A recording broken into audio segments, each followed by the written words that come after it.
I think that what happens is that they do have a need, but the needs that they draw on are needs that are fairly normal. They want to find meaning in life.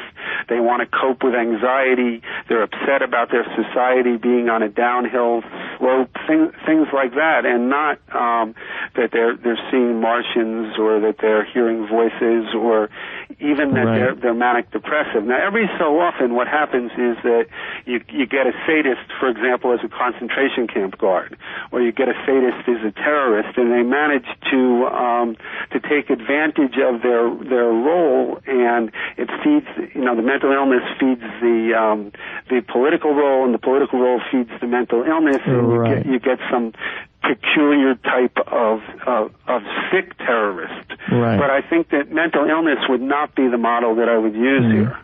And isn't it kind of it's difficult to diagnose, even if it were the case, right? Because it's like a sliding scale sometimes, and brains are so unique. Are you saying that?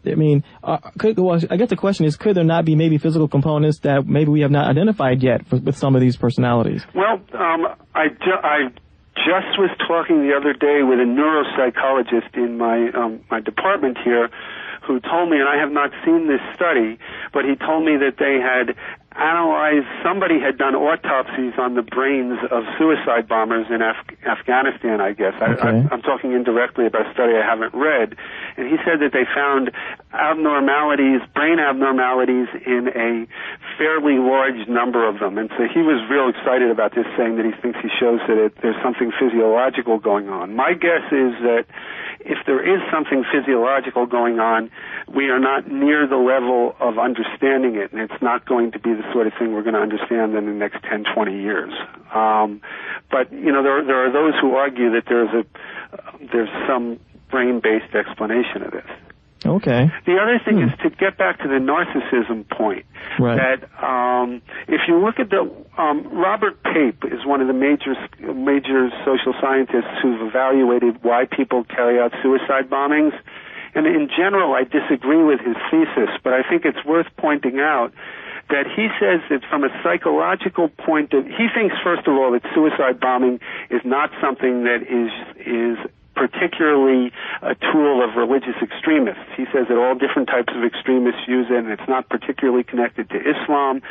But he thinks the motivation for doing it is altruistic and not narcissistic. In other words, that of course, yes, that these are people who are very involved in their own society and very concerned about others, and it's not narcissism, but rather it's altruism that's driving them. Well, we see the same thing with abortion doctor killer, right? Same type of psychology there, isn't it? It is, although I've got to say that having read through some of the things that they write after they're in prison and after they've become folk heroes, I do see a narcissistic component as well in some of those things. They're doing it to save the babies, so they claim. Oh, that is true. You're right, because in Islam, in extremist Islam, you're right, they revere the individuals who become martyrs, for instance. So they now look forward to that, and it becomes a selfish. So it's probably some morass, some mixture here. I think so.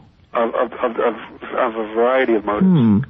But not mental illness. I think that they function too well to be called mentally ill. Osama bin Laden, for all the other things that he is, he's a very effective strategist. He's he seems to be able to conduct himself in military situations very well. He's he's also married to some very intelligent women. Okay. A couple of PhDs, I believe. Wow. Huh. You got to wonder about. One of them left him because she got tired of living in a hole in the middle of wherever they are now, and he granted her a divorce and let her go back without any anger. He seems to not be particularly hostile towards members of his family. He seems to sometimes. Sounds like he's a pretty good debater too, I guess, or argumenter, I guess. Yeah, I mean, you don't really see him in fair forums. Yeah, that's true. That's true. Well, we have 4 minutes left at the top of the hour. Let's see here. You might want to turn to the question of what can we do about these problems. We're facing religious extremism in a lot of different scenarios, and that the question of what's the most effective way to combat religious... Yeah, exactly. Yes, good question. I was thinking about that. I'm sorry, as you were talking earlier. Yes, it almost seems like it's hopeless. Yeah, how can we? Because you mentioned education seems to be out of the window. It's about worldviews here. So what do we do? Yeah. Well, I think first of all that we have to have confidence that the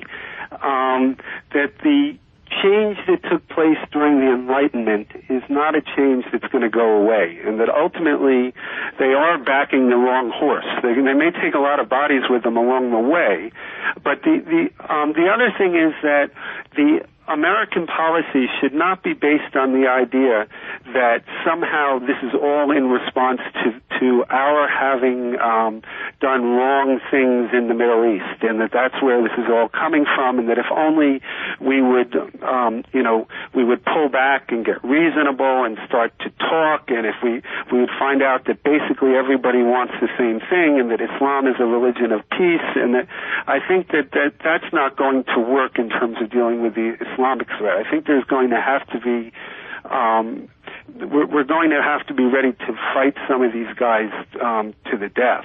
And I don't think that means that we have to go in stupidly with our military. And I'm not a supporter of the war in Iraq, or at least of having gone in. Now that we're there, but pulling out would give the terrorists a great deal of new energy. And I don't have any better ideas than anyone else about what to do about it. But in any case, I think we have to be ready to use the military there. Now, as far as the extremist threat from Christian extremists in the United States, I think that is a very different type of threat, and I think that ultimately, through the normal political debates that we have in the United States, I think that although they seem over the last 20, 25 years to be stronger than what anyone would have predicted, say, 50 years ago, I think that they're backing the losing side of a debate, and that Americans are going to ultimately come to their senses about it. I think that America has delivered too much based primarily on an Enlightenment model to ever lose out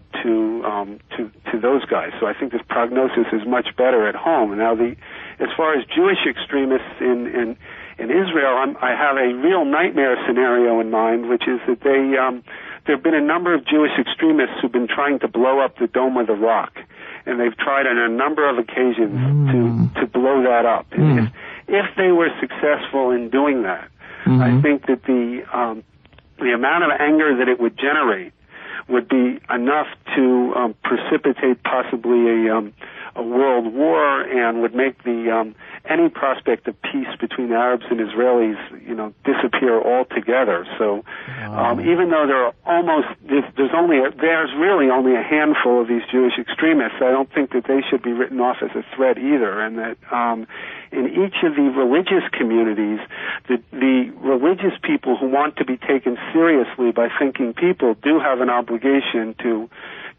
speak out against the crazies in their own in their own groups. And I think that for Jews and Christians it's much easier. For Muslims it's much harder. But there's no substitute for the liberal and sensible religious people, as well as the non-believers, to take these guys on and to denounce them for what they are, so they can't mislead followers with the idea that they represent what religion's about.